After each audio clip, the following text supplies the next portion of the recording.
Hey, beautiful souls, beautiful sunshine here with the R Holistic Healer, aka Sonia B. I am back with another prophetic dream message that I received this morning. And I just want to say, for those of you who are new to my channel, I just want to say welcome. And for those of you who are returning back, I want to say welcome back. Keep in mind that these energies could be happening right now for some of you, or it could be happening for others leading up to the holiday seasons as well as into the new year. So I do want to let you know that much. And for those of you who do not know, I'm an intuitive, clairvoyant, Hayoka empath who receives divine prophetic dream messages. And I am here to help translate messages from the spiritual world into the 3D world to help assist souls on their journey. Not to give them the answers, but basically to let them know what energies that they are at hand. So that way, when they are presented, if the message resonates with you, that way when they're presented with the energies or the situations or the lessons, you know, whether ahead of time, whether you decide you want to go left or you want to go right, should I say. So take it how it resonates. But anyway, and if the messages do not resonate with you at this exact time, does not necessarily mean that it may not resonate with you in the near future. So keep that in mind as well, too, because it all just depends on your location on the planet, whether you're in the northern hemisphere, the southern hemisphere, all that plays a factor in it, or when this energy will possibly reach you. But if the energy should not resonate with you, or you do not resonate with this message, but the message could also resonate with someone who is within your immediate environment, you know, your surroundings, co-workers, boss, sister, cousin, brother, uncle, mother, grandfather. Take it how it resonates. Could be resonating with somebody else, but 9 times out of 10, some of you are probably just an observer of these energies and not necessarily it's happening to you. So I wanted to make you aware of that as well, too. Anyway, so let's get into the prophetic message. So I just want to say, first of all, I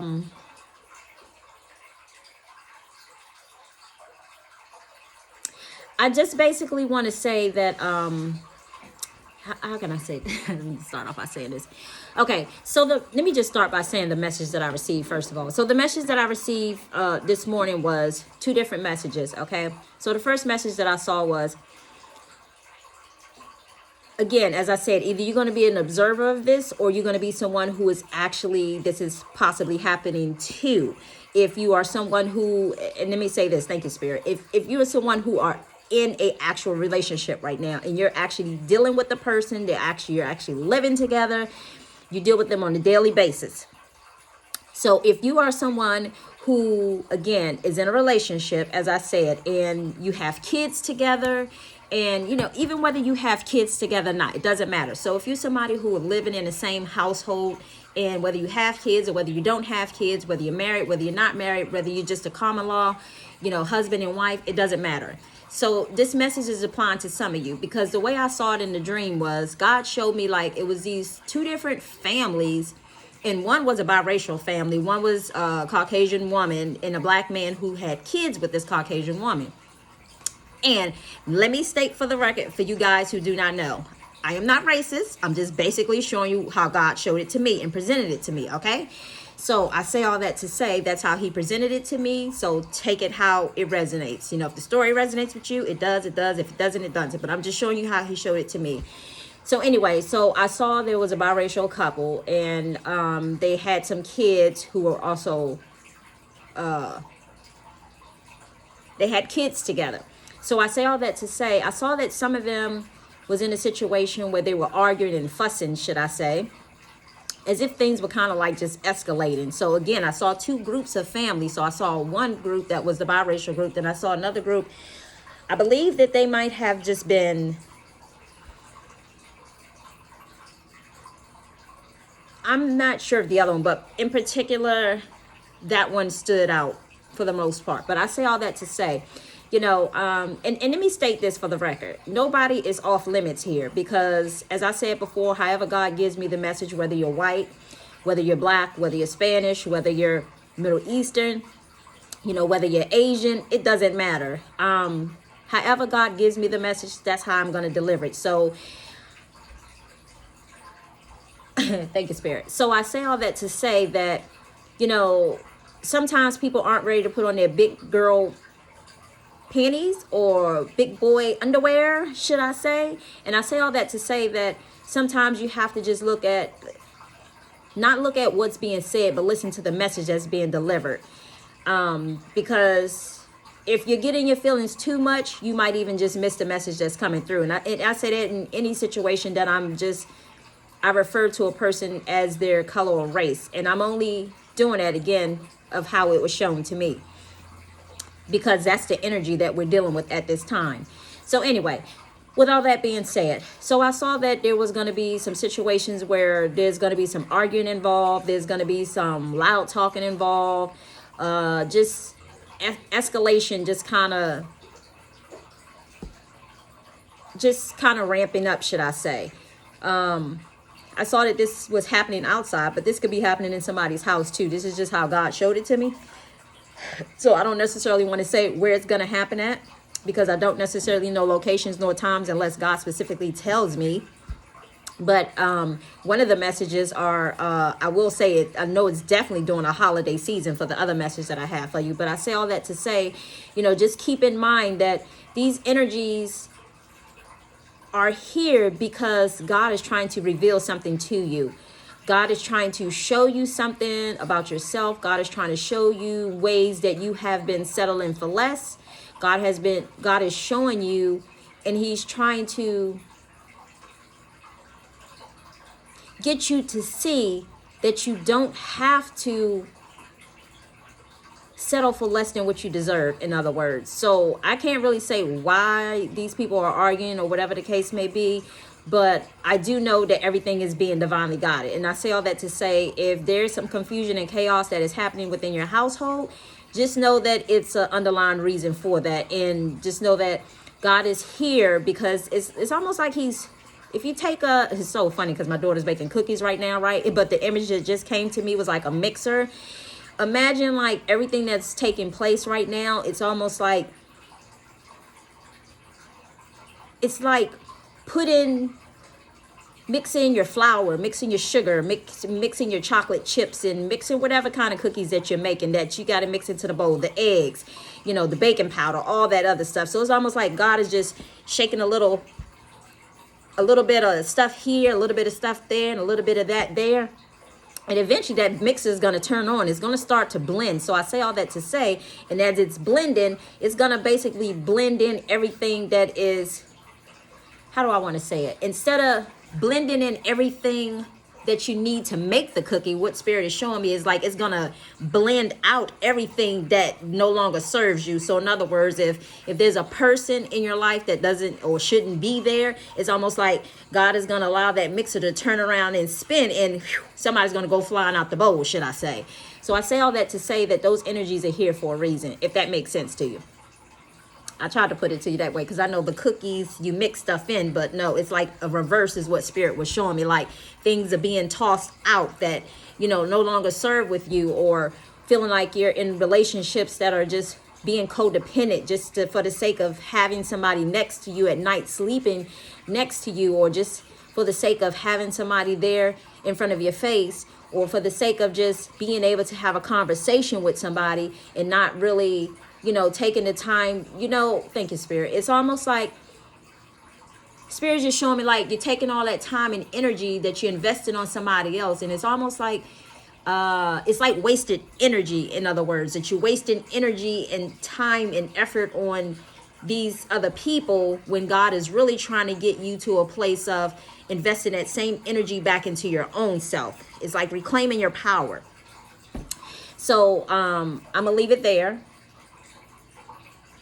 because that's what Spirit's telling me leave it at. So I'm going to leave it right there. So that's it for that message. But the second message that came through was this one. I know is a situation of where it's during the holiday season. So whether it's Thanksgiving or whether it's Christmas or, whatever holiday that you may observe culturally wise. And this one is not pertaining to any particular race in particular. Thank you, Spirit. This one is not pertaining to any particular race, and Spirit is just anyone who is celebrating with the holiday season. So it doesn't matter who you are, it doesn't matter what color you are. If you're celebrating, this message could possibly be for you.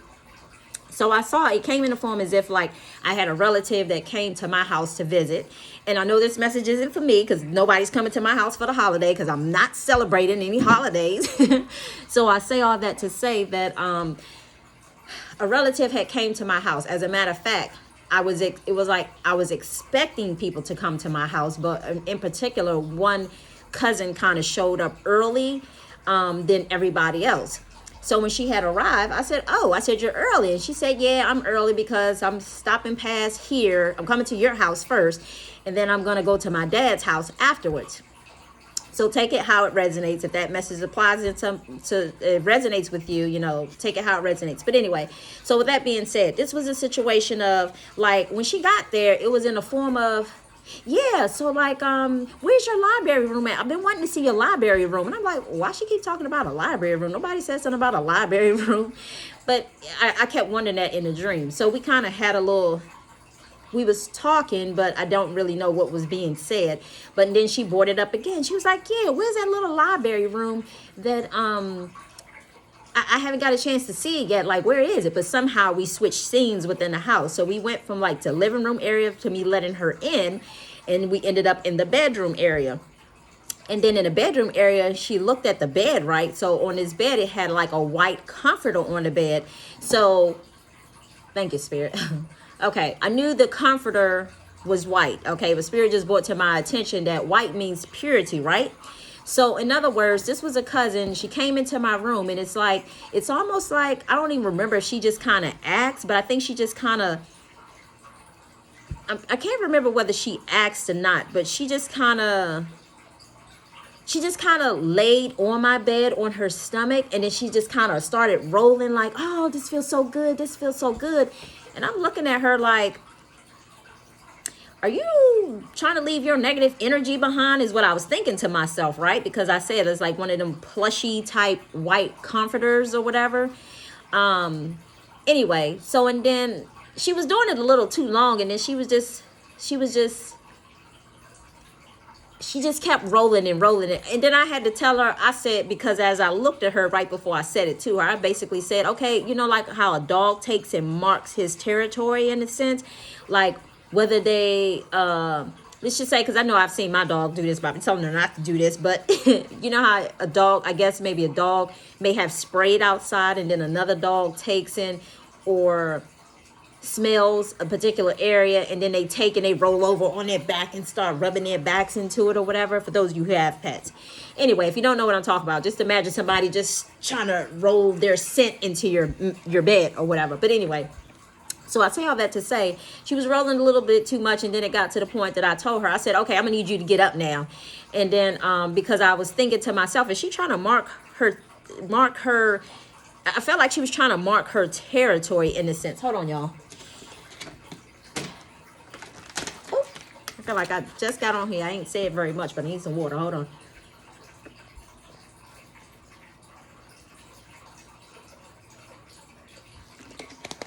So it's almost like she was trying to mark her territory is what I got the feeling. So at that point, I told her, I said, get up. And so she got up, in other words, and that was just basically it for that. But white normally represents purity.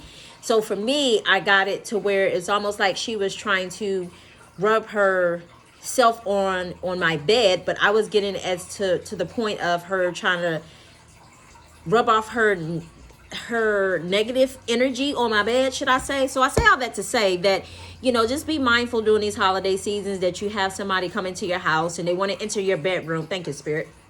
Spirit just bring it to my attention. Your room is your space, sacred space, especially if you're someone who's married. You're married, or you know, your room is your sacred space. Let me just say that. It's your sacred space. It's the place where, you know, union takes place. The two of you become one, in other words, is, you know, like how God planned it to be. So I say, well, there's a scripture in the Bible that talk about keep the marriage bed. Was it pure? Keep the marriage bed something. I can't even remember some of these scriptures that I used to remember.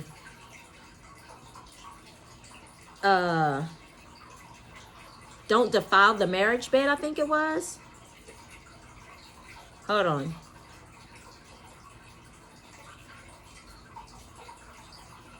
Oh, keep the marriage bed undefiled. So in other words, if this is another grown behind person, relative, I can't speak for you guys, but I'm speaking for me. I wouldn't have somebody else on my bed, you know, if they're not my kids, or You know, if it's somebody outside or if just is like a cousin or whatever, I wouldn't even have them in my room at all, period. You know, again, because your room is your sacred space. It's the place where you and your partner become intimate, and nobody else's energy, you know, shouldn't be kind of entwining that or marking it in such a way, because again, the white comforter hat represents purity. That's what I was getting. It's pure, it's sacred. And you have to remember that when you allow people into your bedroom space, because it's almost like they may not, I'm not saying that this person didn't have good intentions, because you could be letting somebody into your room who could just be a straight hidden enemy, and for as you know, they could be coming into your room and leaving. And I'm not saying this is the case for everyone, but I'm just saying, just leaving or setting intentions in your room, you know, so you just have to be mindful of that type of stuff. But anyway, so with all that being said, that wasn't the rest of that dream. So it kind of switched scenes. So as we was in the room, I kind of got the feeling like there was some kids running around as well too in a dream. And in a dream, there was one particular kid in particular, and their energy was like, they didn't say too much, but their energy was really aggressive like. So I got the feeling like, and when I say aggressive, it's almost like they get upset easily. They don't want you telling them what to do. And this is like a thank you, Spirit. This is like a kid who's like somewhere around about the age of in a dream I kind of got it like somewhere about maybe 6, maybe 7 years of age, but again, it was like constantly having to keep talking to that child. But in the dream, it was like I was talking to that child. The child wasn't listening. And it was almost like the child was being so aggressive to the point that they were kind of bothering the other kids that was there. So it got to the point, it was almost like in a dream, I like literally picked the child up from behind their arms and kind of walked them out into the living room while taking them out into the living room, because like they just weren't listening. And I believe that the reason why I said something is because they was just doing stuff that was being over aggressively, and there were other kids there too. So anyway, I don't know who needs to hear that message, but that's basically all the messages that I have. But I'm going to pull a couple cards real quick. And I just want to say this too, because yesterday when I went to walk in the afternoon, me and my son, we saw a deer, right? So the deer was so close, and we were so close to the deer. I was really surprised that the deer didn't even run. The deer was up like near the golf course or whatever. And I was really surprised, because the golf course is like an open field, and to see it there, and he was just like minding his little business. But I believe it was like probably a teenage male, because he had the little horns, the antlers that was trying to grow at the top of his head. But anyway, he was beautiful to look at. But I say all that to say, I was really surprised as we got closer and closer that, you know, he didn't move or he didn't really run off or whatever. But on the same hand, I was surprised too that my dog didn't bark at it, because she normally sees the deers and she thinks she's about to go chase after them. And I tell her no, but you know, she didn't. I had to keep telling her no, because I thought she was going to try to bark and, you know, scare it off. But even when she did kind of bark one time, you know, the deer just kind of sat there and continued to do what it was doing, minding its business. But anyway, so I say all that to say I was really surprised, because we decided to make a U-turn and come back around and saw the deer. And then, the deer was still standing there, but as we was getting a little closer this time, we was a little closer than what we were before. The deer kind of started moving a little bit and just decided to go over the hill. So, you know, deers always represent some sort of meaning. So I'm going to just read this to you, because I think someone really needs to hear this message. And it says, deer. I'm sorry. This one says, deers usually represent love. Be gentle with yourself. You heal with the power of love. See the light in all things. Acknowledge your self-worth and your grace. Oops. Hold on, y'all. Okay. I'm going to read the book real quick. And it says, deers are gentle, grace, beauty, healing, caring, love, shy, sensitive, swift, alert, cautious, and intuitive.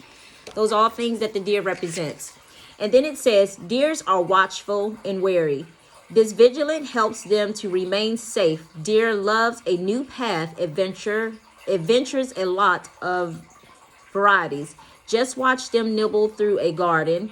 They love to taste all of life. Deer people are refined, loving, and graceful. If deer is your totem, you're instantly knowing the benefits of plants and herbs. Plant knowledge, along with gentle compassion, essential to your healing nature. You might sometimes feel victimized because others take advantage of your kindness and generosity. If this happens, retake control by invoking the energy of stag, which demands respect and sets strong territorial boundaries. Dear people naturally know who their enemies are and will artfully steer clear of them. If a dear person is your friend, pay attention to this intuitive advice. Deers are hard to fool. Let the natural harmony, of a deer create a gentle peace for your world. And then it says contrary. This is something else that I thought this was interesting that this came up too. It says, have you forgotten your needs for a safe haven? And this is some question that you can ask yourself just pertaining to the deer spirit. Have you forgotten your need for safe haven? Are you bouncing ahead of yourself? Slow down. For whoever needs to hear that. Is your digestive affected by too many foods? Eat simply. Whoever needs to hear that. Set boundaries and do not allow abuse. Okay? Okay. So I thought that was interesting, and it just so happened as I was asking Spirit what cards you want me to use, they reminded me of seeing the deer yesterday, told me to pull the deer card and read it. Yeah, so I just figured I'll share that. What message do you have for the collective? What message do you want the collective to know? What message do you want the collective to know?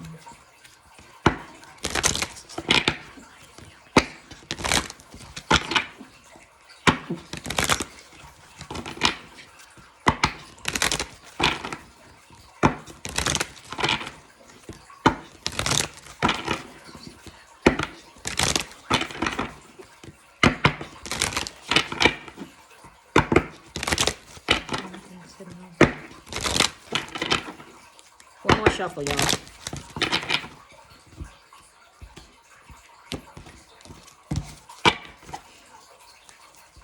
And for you guys who are new to my channel, I'm not a tarot card reader. I just pull cards just to so you can hear the message of what Spirit has to say in regards to just the message that I just given.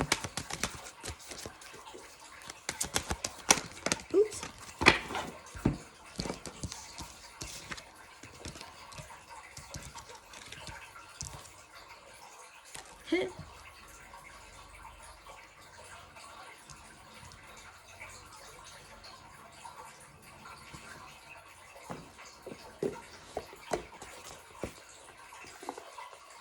So I can know that some of you guys are creating that resistance and fear and reassessing things in your life.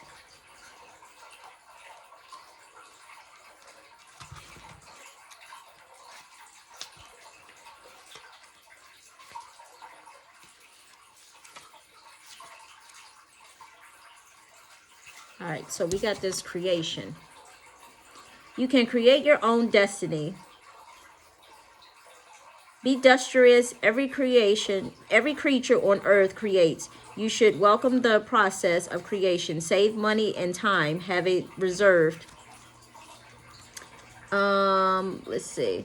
There is good reason for the saying, busy is a beaver, for the beaver is truly an industrious animal. Not only do they create philosophical archaeology,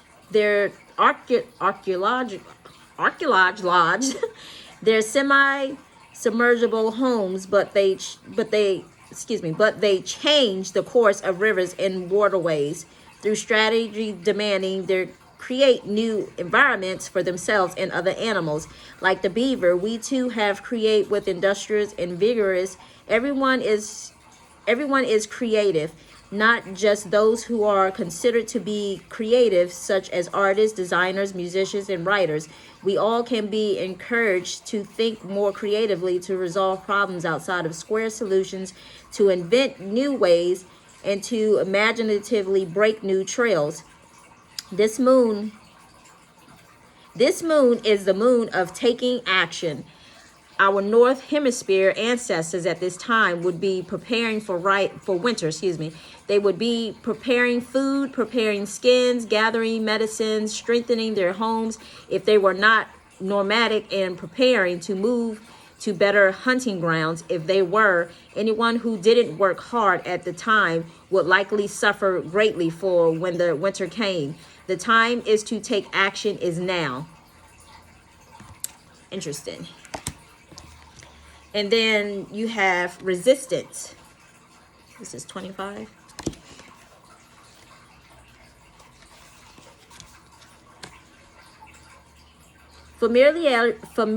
Familiarize yourself, with how resistance manifests for you. The overt and the covert. If you continue to have doors slam in your face, turn around. There would normally be an opening door. Procrastination is just another kind of fear. Move forward with confidence and persistence. There's two kinds of resistance. The first type we encounter when we keep getting obstacles placed in our way, or our way is blocked. For example, we try to get a particular job in a particular field, but no matter what we do, doesn't happen. This is external or overt resistance, Covert resistance, which occurs when we say we really want to do or complete something but feel resistance not to, is somewhat sneakier. All forms of procrastination fit here.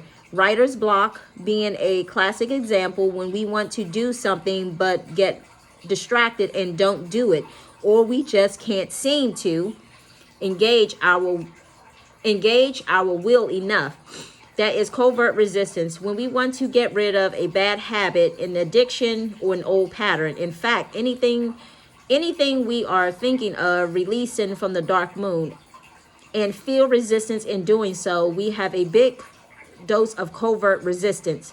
We must battle the second kind of resistance like we would battle a crafty and terrible enemy.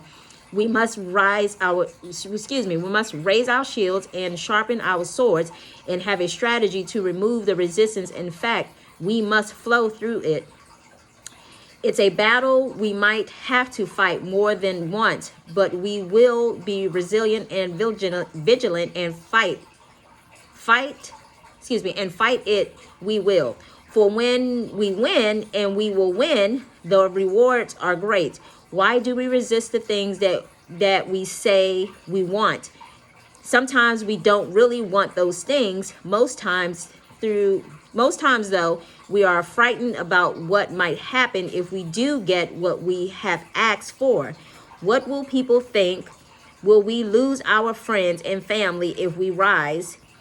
Will it be for nothing if we try and fail? But we must be willing, and we must have courage. We must repeat to ourselves, this is what I really want for me. Yes, I am worth it. And then we stand up straight, put on our crowns of sovereignty of our own lives, and go to battle. Boom. Whoever needs to hear that message. And then we have the card of fear.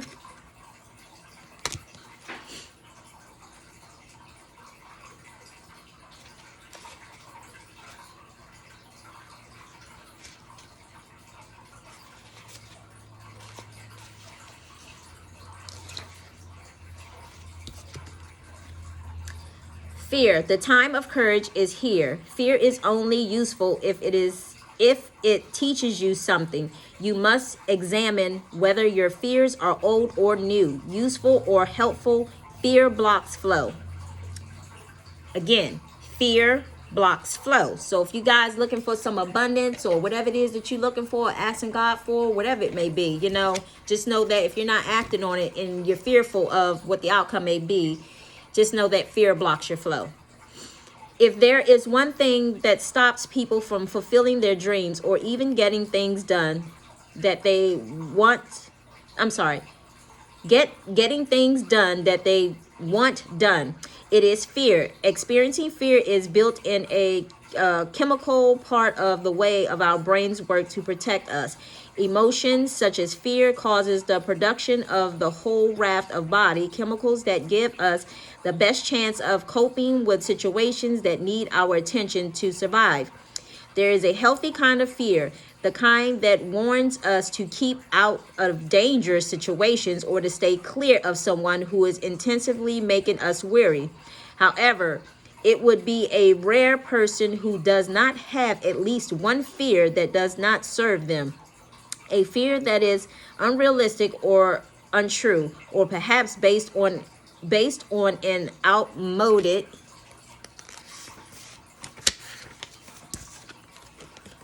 experience, or something that is buried so deeply we only see the symptoms rather than the fear itself.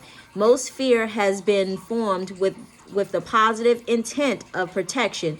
We need to separate the intentions out and deal with it in a more resourceful and less destructive way. If we are to create ease and flow in our lives, fear has many names. Convert ones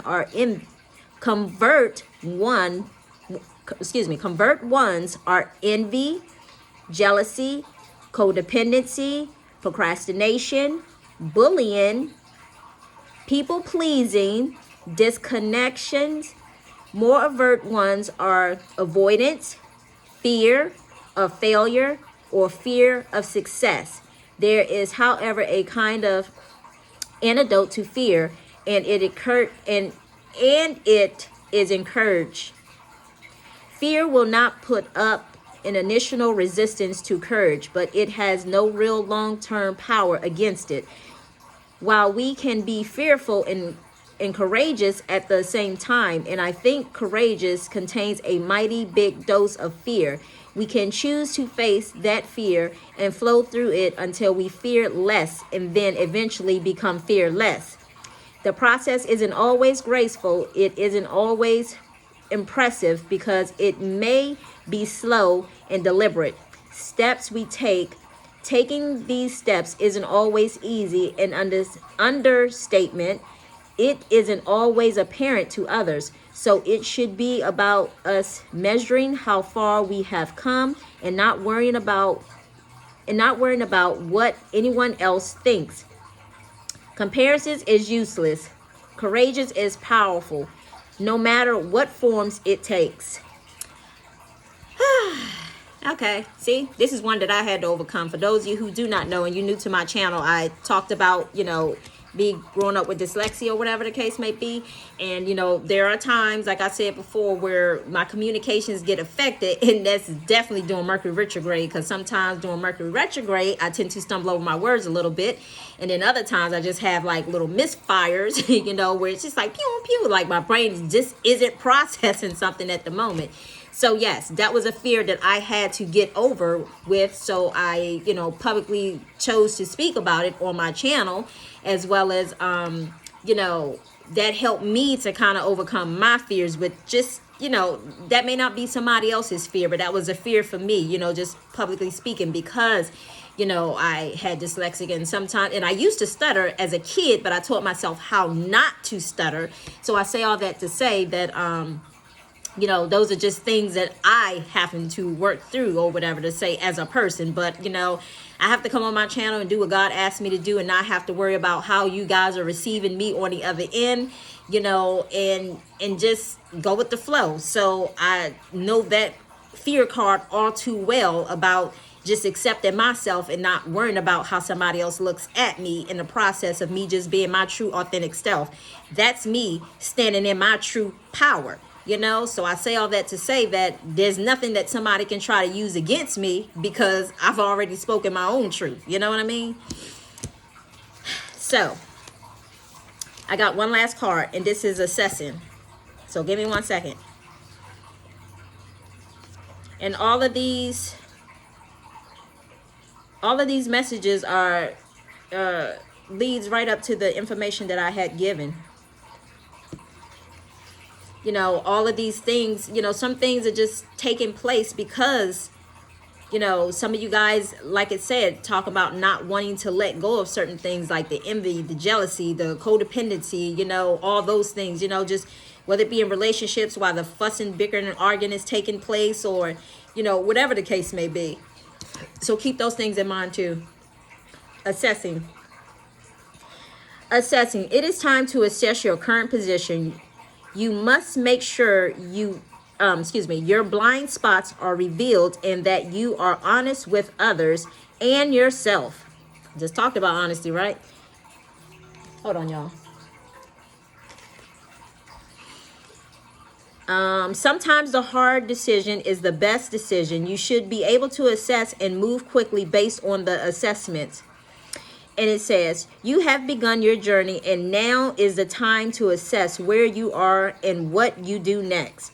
You have made a decision. You have worked and walked the path for some time now, and yet you understand that in every journey, it is a wise action to check the map. Sometimes we go along a pathway and we keep going even if it seems like the way is no longer the right way. And we just talked about this in relationships, talking about the people fussing and arguing and stuff. Sometimes we feel we have gone too far to turn around, and so we settle on a journey and destination that doesn't really suit us. I said that right, because God wants you to take that time and energy that you're investing into other people and invest it back into yourself. Love yourself the same way you would love somebody else. Destinations that doesn't really suit us or satisfy us. However, if we have just had some courage, we could have reassessed. We could have reassessed as we went and perhaps ended up somewhere else, somewhere better. Now is the time to look carefully at all aspects of your life, especially the areas in which you have set some intentions or goals. Ask yourself, do I still want these things? Do I still want that same end result? If the answer is no, ask yourself, what can you do to maintain momentum and head towards what you now desire? Although it doesn't seem terribly glamorous, assessments has a high payoff for us if we bother to do it well. Doing it well means that we will really look and look hard and how things are going. All of us have some kind of blind spot, so it's worth exploring this by consulting a trusted friend or finding where negativity repeating patterns are and looking for the cause. Shining a light on a blind spot and taking action to shift it is one of the life's big catalysts for change. Okay. So anyway, so some of y'all gonna have to be assessing during this holiday season, and y'all gonna be having to, if this applying to you, if it doesn't apply to you, obviously it could be somebody else in your family or somebody again that you work with. You know, because as I said before, I did see some fussing and fighting, you know, bickering and aggressive, yelling and stuff at people. So, you know, now's the time to assess whether you want to continue on that path or whether you're ready to switch course. But anyway, that is all the message that I have for you guys. So I wish you all much love, much light, and I say peace and blessings. And to remember to always keep God first and foremost in your life. And until the next prophetic message, I say peace and blessings. Bye.